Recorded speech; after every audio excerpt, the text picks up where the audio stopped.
or shall I say good evening, not yet. Hope you're all recovering from the effects of a sumptuous lunch. I thought for a change, we'll have a question and answer session without any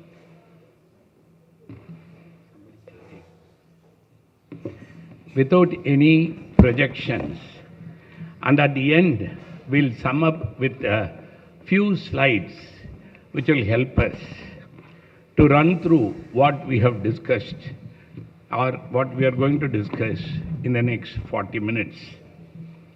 Let me have the pleasure of introducing my panelists here. We have Professor Suresh Balan, Professor of Community Medicine, and Dr. Narmada, an environmentalist and an allergist who is interested in the environment. Dr. Satheesh, a very senior consultant who is interested in the environment, and Dr. Lakshmi, though the junior most, is an intensivist who is interested in preserving our environment. So I have a very elite group of panelists. Let me now start rolling the ball by first taking the introduction of what do you mean by global warming? You know, all of us keep saying, you know, when you meet an elderly person like me every year in summer, this year's summer is terrible. It's not like what it was last year. The global warming is because of the emission of green gases, which are the ultimate products of combustion of carbon, the fossil gases. We have carbon dioxide, we have sulfur dioxide, we have nitrogen dioxide, methane. You know, all these form an envelope around the world and prevents heat from escaping. This is what is called global warming. Normally, compared to the pre-industrialized era, our temperature has gone up by 1 degree centigrade. So, what is there? Let it go. It is the effect of deforestation and destructive practices in the agricultural sector and burning of the fossil fuel. Now, what is the effect of this? We have unprecedented hurricanes, heat waves, forest fires. If you look at the paper, every day there is either an earthquake in Morocco or a forest fire somewhere in California. So, there is a change in the ecosystem. About 1 million plants and animals have become extinct. Are we doing anything to improve this or to prevent the evil effects? What are the evil effects? Let us go one by one. Now, I will start with Dr. Satheesh, who will talk to us about the impact of drought on the children in our universe. Thank you, sir. Thank you, the organizing committee, for the opportunity given. And thank you, Professor V. sir, for constantly encouraging us and giving us the inspiration, and also for expertly steering this session. Coming to the point, I just give definition of drought as given by the meteorological department. Drought is a dry area in a geographical location due to a poor rainfall consequential to a global warming and climate change. Meaning, if you say dry area, poor rainfall, one thing comes to our mind, that is water scarcity. All impacts of drought are due to the water scarcity. And water is an essential commodity, we all know. It is essential for industry, agriculture, power generation, and also for domestic use. What happens if water is short? There is shortage of water in industry. Industry suffers from a double disadvantage, meaning that water is necessary for the industry, that is there is a shortage of that. Second, power is necessary to run the industry, and water again in turn is necessary for generating power. When there is a water shortage, the industry suffers from a double disadvantage. And therefore, there will be facing closure of the industry either partially or totally. The first to suffer will be the daily wage workers, who are the resource-wise limited people, low-income group, and they lose the job. And later, probably middle-income group, the higher income group may be spared initially because of the higher affordability. Secondly, about agriculture, same thing, you have rainwater-fed agriculture cultivation, or it could be pipe water-fed. Pipes are getting dry because of water shortage, and therefore the crops also suffer. Food grain production becomes less, and food quantum becomes less. Less food becomes costlier, and affordability again is a problem. Thirdly, about the power generation, I've already told you about power shortage. Water is necessary, power is reduced, and therefore there will be shutdown of power at all levels, affecting the industry, agriculture. Domestic water, again there is a shortage, and therefore family has to walk from some distance to get the water. So the shortage of water again reduces the water availability at home for domestic use for human consumption. The first to suffer will be the sanitary problems, and therefore there may be breakout of waterborne diseases. So much say that there is an impact on the social, cultural, economic health fronts in the because of this climate change causing the drought. And there's at the environmental level, there are some problems, that is drying up of the water bodies, and there may be wildfire. We know that wildfire, we read in the history that it has come in Siberia, Australia, California, and several times come in the history. But even in India, there are wildfires. There are 330 spots in India with wildfires, and out of them, 140 exist in Odisha. In our state, in the Kodaikanal district, there was a recent wildfire consuming about 39 hectares of the vegetation, and combustible vegetation, mercantile timber was burnt away. And that is the economic loss. And wildfire, there is an increased entry of the carbon dioxide into the atmosphere, causing local warming, ultimately causing more of global warming. And there is an egress which is going into the water bodies, and there is a runoff into the groundwater, also polluting the groundwater. So much so, the drought at all levels, it causes a disadvantage, socio-cultural, economic, and environmental levels. Thank you, Dr. Satheesh. One of the things that environmental and climate changes induce is a seasonal change in the growing of crops. The protein content of the crops are also coming down with increase in the carbon dioxide concentration in the environment. So we get out of season floods. I'm sure all of us will remember Varda storm that we had and the tsunami that we had in 2004. So we have increased incidence of floods and hurricanes. Now I invite Dr. Suresh Balan to talk about the evil effects of floods and hurricanes on the health of children. Thank you, sir. At the outset, I thank the organizers for giving this wonderful topic to be discussed in this conference. And I am very happy that Professor V. Varadarajan sir is chairing this session. And I also thank to all my co-panelists. So a little bit of statistics on this. So they say around 175 million children across the world are exposed or vulnerable to such natural disasters, whether it is earthquakes, cyclones, or drought and fires, etc. And about 500 million of the children live in countries which are more prone for extreme cyclones. And nearly half of them are living in countries where the families spend less than £3 per day. And half of them have poor access to sanitation, and quarter of them have poor access to even safe water. So this is the background of the children who are living. And why children are vulnerable to extreme climatic conditions?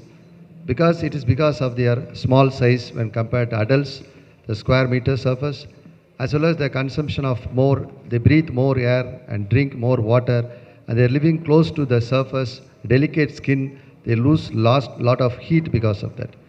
And coming on to the impact of the floods, As we all know, previously the floods affected only in the northern parts of our country. Now floods are affecting every part of the country, whether it is south or east or west. Especially we can remember the floods in the Chennai city, which happened few years back. Similarly in Kerala, the entire Kerala, the northern Kerala was flooded because of the heavy rainfall. Similarly in Tamil Nadu also. And added to this, the extreme cyclones. And when we look at the literature, we see that there is an increase of about 8 to 15% of incidence of acute respiratory tract infection, acute diarrheal diseases and fevers because of these cyclones and floods. And even in the post-Katrina, that hurricane, they observed there are a lot of somatic symptoms like fever, lethargy and headache among these children. And when we look at the other effects like the destruction of the homes and the properties, they lose loss of lives, and destruction of property, infrastructure is lost because of this. And the mental health symptoms, most of the 50% of the children suffer from post-traumatic stress disorder. Their recurring thoughts are there, fear of the loss of the loved ones, as well as the fear of the safety for them, anxiety, depression, not able to cope up with the daily activities, memory loss, insomnia, and so many things. As well as when you come to the school, because of the floods and so much of the cyclone, there is a disruption of lot of properties. Even schools are destroyed, roads are damaged. Those children cannot go to the schools. So school attendance is less, the learning is disrupted, and even the brain functioning is affected. Even in post-Floyd, that hurricane, they found that there is a decrease in 5 to 10% of the academic scores because of this. Okay, sir. Thank you very much, sir. Next is the problem of air pollution. We always read in the newspapers, air quality index. We have several gases along with aromatic polycyclic compounds and particulate matters. Let us now hear from Dr. Narmada about the evil effect of air pollution on children. Thank you, sir. I also thank the organizers. For the past two conferences, environmental and climate changes on children has been taking an important discussion. So thank the organizers for taking up the same, and also my co-panelist. So globally, if you look at it, sir, 93% of the children are already living in an area which has got air standards which is much higher than what has been specified by World Health Organization. Not only that, we are now got to move from global warming to global boiling, because already we have crossed the time we needed to take to control up to 1.5 degrees centigrade. We have come up to 2 degrees centigrade, and by the turn of the century, we are going to hit at 4 degrees centigrade.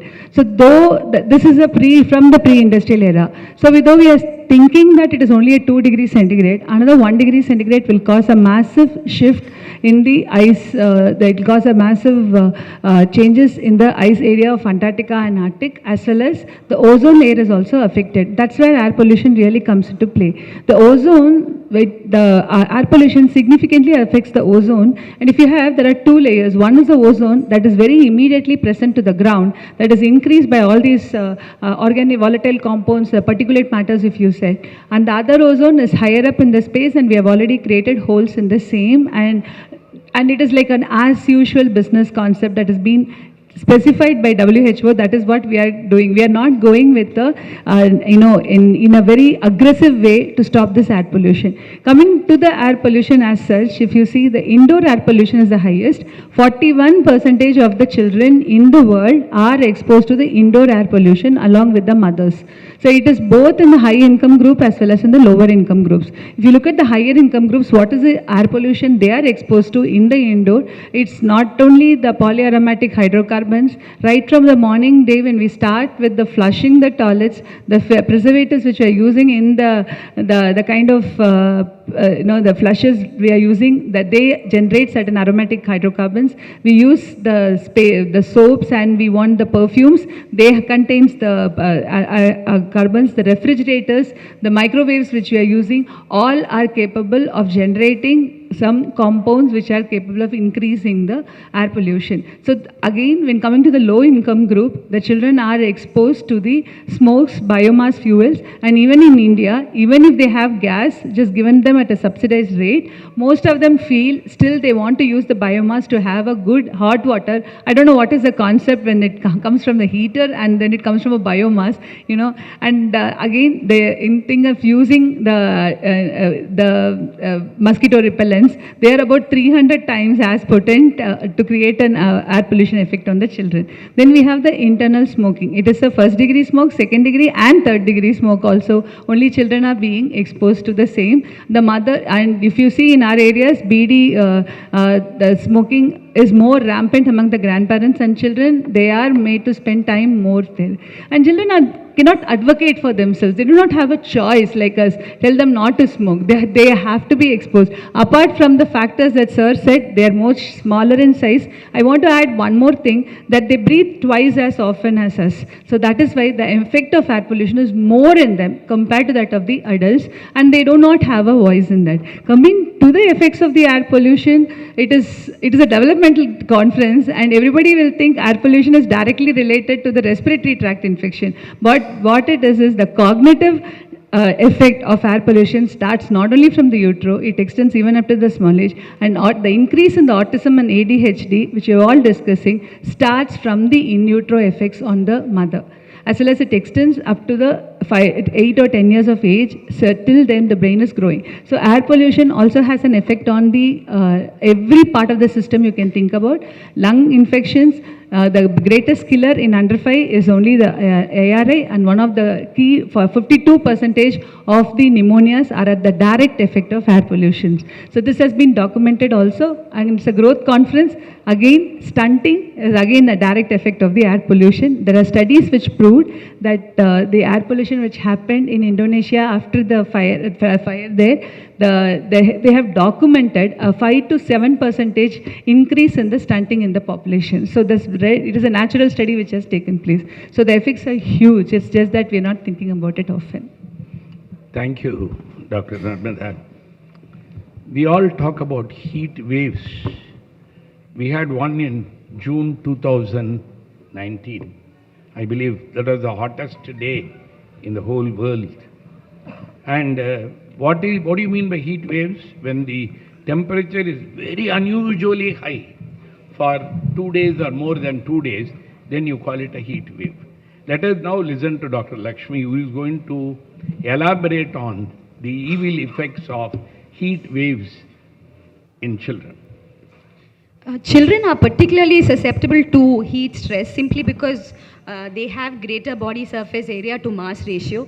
They have impaired thermoregulatory mechanisms in response to hypothermia, higher temperatures, increased insensible water losses because of skin permeability barrier, and of course the fact that they spend most of their times outdoors.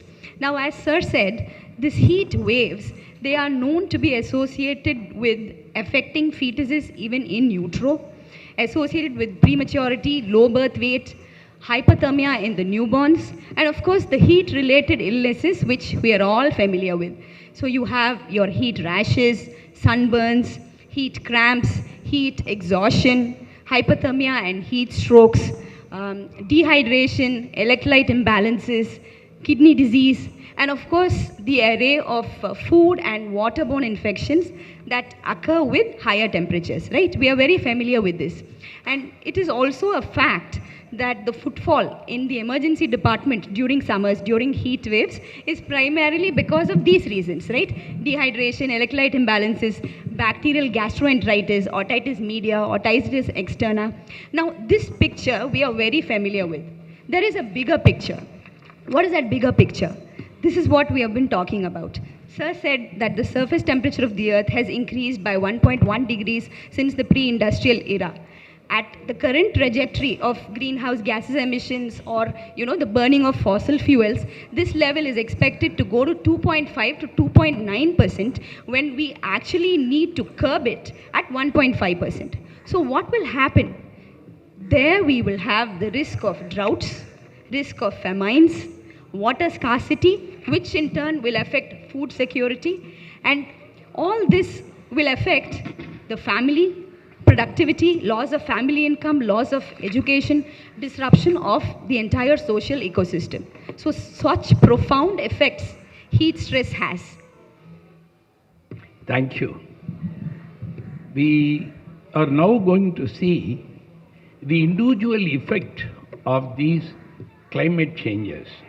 Like Dr. Lakshmi said, there are supposed to be heat-sensitive proteins which are liberated into the vasculature of a pregnant woman when she is exposed to the excess heat, which can produce lot of changes in the fetal circulation through the placenta. So, we are now going to see system-wise. I would request Dr. Satheesh to tell me about the effect of the environmental change on the reproductive health. Thank you, sir. See, one thing I think all of us are aware that there is some shift in the, if you look at way back in 1980 when I came out of medical college to start the practice, at that time the scenario was there used to be maternity homes and very few infertility centers. Now I see the infertility centers with ART practices as much or as many as the maternity centers. Why is this shift? Why is this shift in this scenario? That's because probably the young couple, there's a natural conception probably is becoming a challenge or becoming a difficulty. So young couple will beget a young child, a good child, a healthy couple. And what is happening to the systemic health and reproductive health of the couple, the prospective mother and prospective father, there must be something wrong with their systemic health and hence in the reproductive health. So Dr. Lakshmi has already told about the ill effects of how the various level heat stress, and Dr. Narmada, Dr.K.U, Suresh, Balan sir have already told us about the floods. We discussed about droughts and air pollution.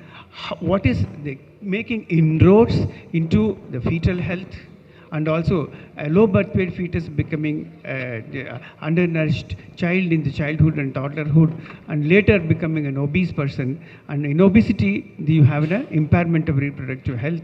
In girl, it is PCOD and problems. In boys, there may be the deleterious effects of obesity on the reproductive health. Then we have what is called endocrine disruptors. Endocrine disruptors are present naturally or added in as air pollutants and water pollutants, and they're also added by human activity into daily products. Dr. Narmada has nicely told about how the soaps, detergents, shaving creams, and the polycyclic aromatic compounds and triclosan containing creams, they all are endocrine disruptors. Meaning an endocrine disruptor is a chemical which can augment, which can block, or which can cancel the natural effects of the endogenous hormones like TSH, insulin, FSH, LH, estrogen, testosterone. Very well known is diethylstilbestrol, which is present as a component in the health, personalized health, products which are used by women. Probably these are too subtle in quantity, which may not matter unless it's accumulated. And therefore, I think it's necessary now to call upon the manufacturers not to bring out these products, and the industry to be, this particular commodity should be banned. So these endocrine disruptors cause changes in the personal level, and sir has already told about how the non-communicable diseases in the women and men, and therefore those with a bad systemic health will not have a good healthy reproductive system. And so we have the impairment of reproductive function as a direct consequence of the climate change, and also with the phytoestrogens and also endocrine disruptors by the human activity added to the pollutants. And so I conclude that the climate change has a direct and indirect effect, and endocrine disruptors as a natural consequence of climate change, and also by the human activity should be abandoned. Thank you, sir. The next topic will be the effect of the climate change on the neurocognitive development and CVS. Yeah. Dr. Narmada. Yes, sir. The neurocognitive and CVS disturbances starts, as already said, from the fetal time itself. We all know that about 800 pollutants were found in the cord blood, and so we can see that the young brain is exposed to that already. And even before that, as a girl, as an adolescent, how much of exposure that with the polycystic ovarian disease, again due to the environmental factor, obesity being because the pollutants do have an leptinogens that are capable of inducing obesity. We are not having a healthy mother with a healthy ovary producing a healthy offspring. And again, because of the fact that these environmental changes are the major cause of the low birth rate which is presently happening here, we know that there is a significant differences in the significant impact on the neurological health of the baby. Once it is born, it definitely has a cognitive impact, and it has been found that El Nino, which was there in 1997 to 1998 in Southeast Asian nations, they have followed up those children, and after 20 years, there has been a significant drop in the learning ability of the people of that generation. Now, what does COVID produce? The effect we are already seeing immediately. We are already having something like a COVID batch. We know that their knowledgeable level has already come down. What has led on to this COVID and the impact we all knew due to this pollution only, and due to the melting of the ice, the viruses are coming out here. So we are having definitely certain effect on the neurocognitive disorders in the children. Again, when they grow up to be the adolescents, their learning disability, and as sir said, beyond looking at the physiological damage alone, because of the displacements happening due to droughts, due to floods and all that, they're learning this, they do not have a constant say in life. Even if you look at it, if my son is going to California just passed through the heat wave. They were really worried whether they can go to the normal classes. The future looks very bleak to them. So the adolescents perceive it in the way it affects their learning disability too. So that is, they are saying the adolescent perspective of the vast climatic changes also has an impact on their neurocognitive ability. Again, coming to the fact about cardiovascular systems, we have never thought about why there has been a sudden increase in the coronary heart disease in the middle age group. Probably this has been an effect due to the environmental pollutants, and studies have documented that the particulate matter exposure has a direct effect on the coronary artery disease also. Again, we all know about pulmonary. We are not talking about respiratory cause because that is a direct thing which everybody has read. What is less known is the cognitive disorders and the cardiovascular disability. The amount of T2 cells are also supposed to be altered by the pollution, which is responsible for increasing asthma, and CHDs are also known to increase. Congenital cataract also is on the increase. So these are all some of the defects which are related to the environmental and climate change. We just now heard Dr. Narmada talking about the mental health aspect of displacement. When somebody warns you, there's going to be flood, and in no time you see your house flooded, or your relatives getting drowned and you are left all alone. Imagine, you can't go to the school because the school is already washed away. So disruption in the education, all this leads to certain mental health problems. I would like Dr. Lakshmi to enlighten us on the mental health problem that can be produced by the climatic changes. So, this question I would like to answer in two parts. The first part, let me just address the mental health issues that occur after acute extreme weather events like catastrophic events, natural calamities, which I think Suresh sir, he made a brief touch and go about. So after any natural calamity, there is migration, displacement, disruption of social order, disruption of social structure, jeopardization of everything pretty much, education, food, water. So these children, after such a catastrophic event, they are known to experience anxiety, grief, helplessness, hopelessness, post-traumatic stress disorder. They experience the loss of identity itself, and sometimes they resort to even aggression and violence.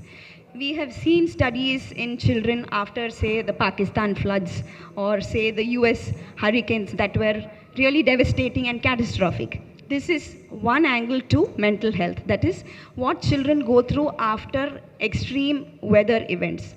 There is another perspective to this, and that deals with children and their intelligence, the exposure that they have.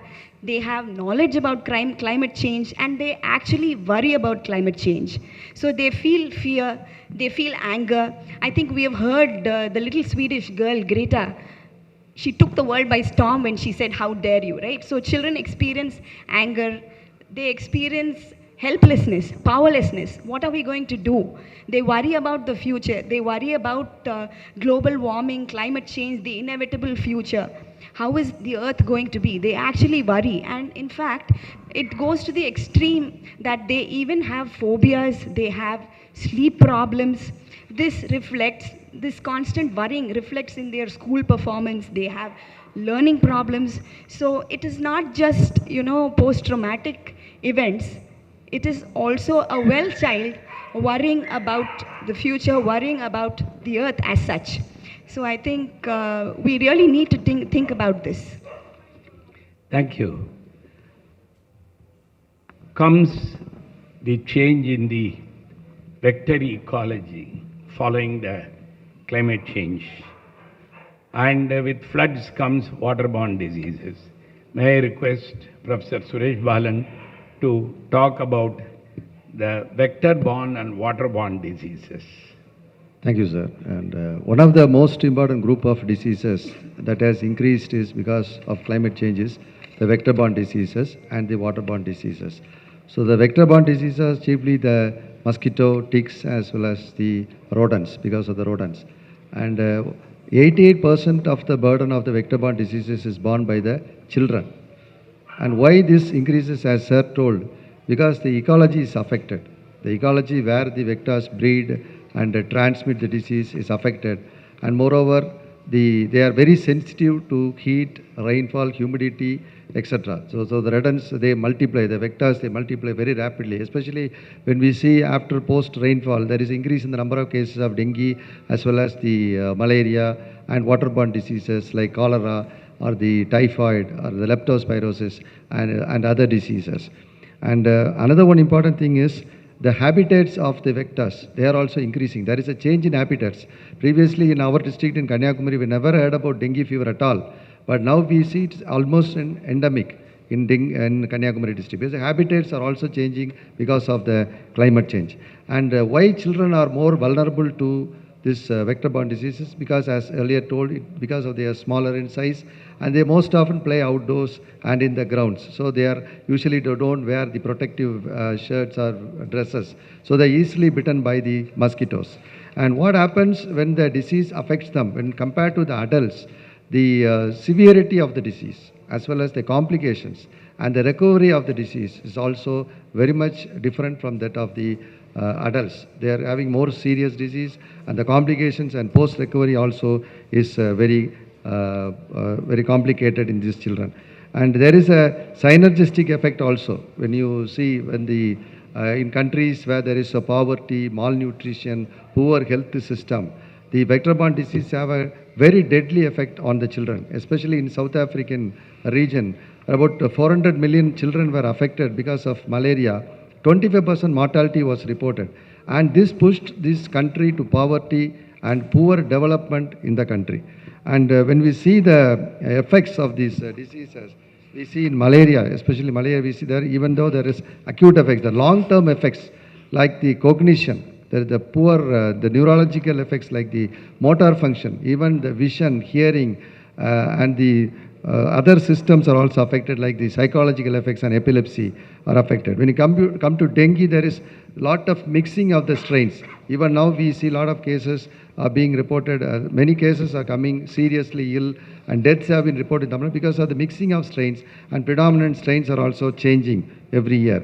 And malaria also, there are about 2 million cases in our country which are reported. About more than 1,000 deaths among children has been reported due to malaria. So about waterborne disease, naturally everyone are well aware of this.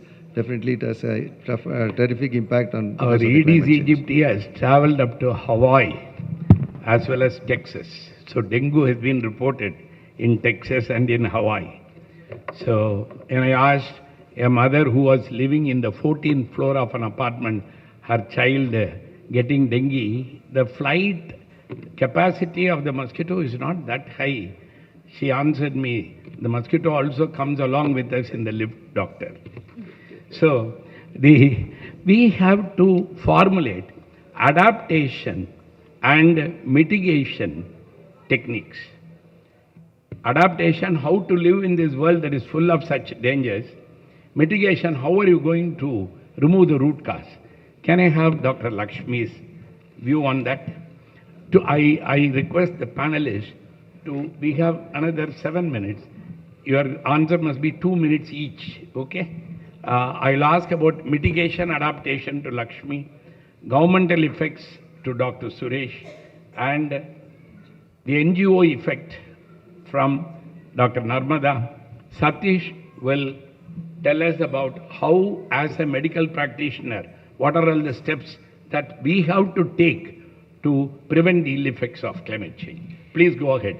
I wanted to save 2 minutes of time addressing the question to everybody. Now you can go through. So let me quickly sum up. The way forward is to first acknowledge and build an agency and engagement of children and youth. So the best antidote to anxiety is action. So we need to start acting. Firstly, at personal level, self-regulation, right? And we can, the way forward is also through awareness campaigns about climate change, the inevitable effects, disaster preparedness, disaster management training programs, teaching our children about renewable sources of energy, clean fuel technologies, the 3 R's, reduce, reuse, recycle, and environmentally sustainable practices. This is what we can do at grassroots level. Now there is, as I said, there is always a bigger picture to things. So at the policymakers level, we need to target a zero carbon economy. This means we are looking at major transformations in agriculture, in industry, in transport. So this will require national and international collaboration. So the way forward is not easy, but we have to make a start somewhere. The trajectory of climate change needs and must be interrupted. So as Madam was telling, we have to cut down on the greenhouse gas emissions, sir. That is our individual responsibility. And when we come to the government level, the government is always concentrating on the mitigation effects, like the structure which is being damaged. Most often they have to concentrate on that, like construction of the sea walls, levees, bridges, culverts, dams, the flood reservoirs, etc. As well as should be a review and maintenance of all the infrastructure. And there is a comprehensive disaster risk reduction recovery plan for every district. And there should be awareness and publicity and each and every district about this the natural disaster prone areas. And the people, the community should respond. They are the first who are going to be affected, as well as they are the first to go to respond to this sort of things.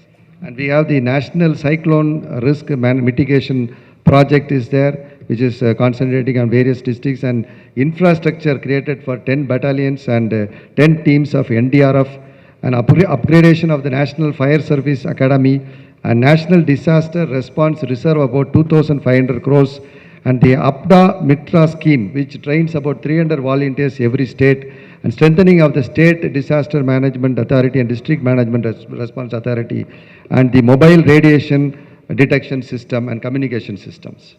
Thank you very much, sir. Dr. Narmada. Yeah, the role of NGOs have moved on from just creating an awareness about the same. They are the clear pioneers in, for advocacy. The many of the rules like plastic banning, no tobacco ban has all come because of the non-governmental organization participation in the same. They raise the awareness. They even go up to the Supreme Court to bring those bans. And interestingly, there are about 15 or so of NGOs in India which has been involved only in the environmental effects effect of the children, and they range from Asia Pacific Forum of Environmental Journalists, Assam Science Society, Bombay Natural History, Center for Environmental Education, Kerala Sastra Sahitya Parishad, which has been working for about 20 years and has more than 20,000 members and has worked at the grassroots level in order to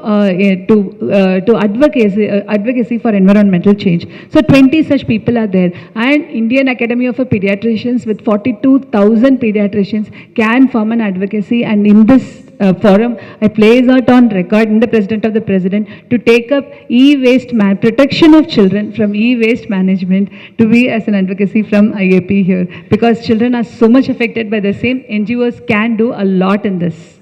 Thank you very much. Satheesh, sir. Yes, sir. Yes, sir. Taking into consideration the various discussions we already had, I just prepared a 10-point formula at the pediatrician's level as actionability. One, if you are living in a house constructed before 1950, change the house. Why you should change the house? This is to avoid lead intoxication. Before 1950, the lead paint was had lead as a chief component, and therefore, so many years there is a degradation of the lead, and lead vapors are available in the environment. Introduce the idea of installing solar panel as renewable energy at home. One solar panel costs 69,000 rupees only, and this can generate 5 units, and which is enough for in a winter day for a small family. Maybe 10 units are needed for on a summer day, because you may run the air conditioned plant. Avoid use of plastics at home. Improve innate immunity with a good lifestyle and appropriate food. Good lifestyle is 1128. 1 hour of exercise and 1 to 2 hours of screen time and 8 hours of sleep.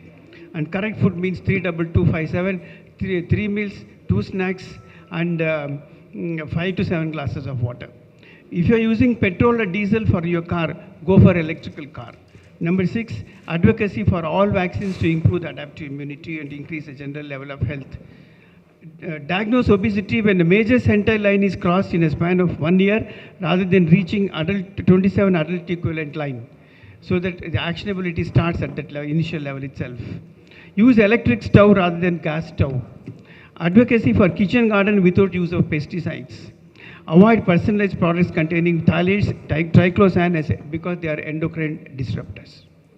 And I also make a note that the environmental concept as in the conference, they have not used plastic bottles. So this is again, we pediatricians should do in all our meetings, not to use, not to use plastic bottles. For every conference held, we save about 1.5 lakhs. We do not use 1.5 lakhs. The climate agenda suggested by UNICEF cut greenhouse gas emissions, make the needs of the most vulnerable children the central to climate change, reduce inequity among children, listen to and act on children's perspective on the climate change. Like Dr. Lakshmi said, she got the name of a Swedish child.